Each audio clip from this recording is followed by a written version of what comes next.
Hello बच्चों, आज एक बहुत ही अच्छा ट्रिक प्रिपेयर करके लाया हूँ। ये ट्रिक है कि बिहार में 1942 भारत छोड़ो आंदोलन के दौरान जो 7 छात्र शहीद हुए थे उनके नाम को याद करने के लिए एक ट्रिक बनाया हूँ मैं। स्पेशल ट्रिक है, आप इनको देखिए। जैसे कि ट्रिक क्या है, ट्रिक है कि राजा राम देवी सीता माँ जगत के गोविंद है। ये आपका ट्रिक है।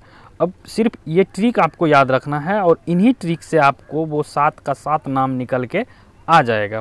जैसे पहला क्या है इसमें वर्ड की, पहला वर्ड लिखे हुए राजा। राजा से क्या याद रखना है आपको? राजेंद्र सिंह। क्लियर है। फिर उसके बाद आता है राम। राम से क्या याद रखना है आपको? रामानंद सिंह। फिर नेक्स्ट है देवी। देवी से क्या याद रखना है? देवी पाड़ा चौधरी। फिर सीता आता है। सीता से क्या याद रखना है आपको? सतीश प्रसाद झा।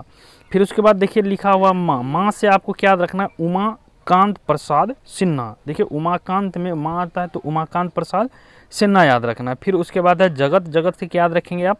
जगतपति कुमार। जगत से क्या याद रखना है आपको? Jagatpati Kumar. And next and last जो है वो आपका है गोविंद। तो गोविंद से आपको क्या याद रखना है? राम गोविंद सिंह।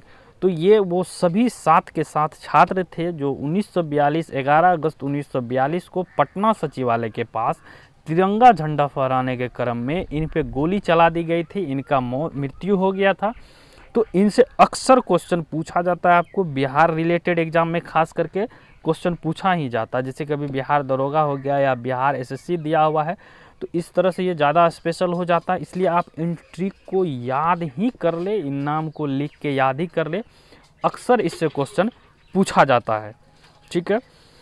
क्योंकि इससे रिलेटेड क्वेश्चन का आंसर देने में कन्फ्यूजन होता है, लेकिन आप अगर इसे ट्रिक के माध्यम से लर्न करते हैं तो फिर आपका कन्फ्यूजन नहीं होगा और गलत होने की चांसेस कम हो जाता है।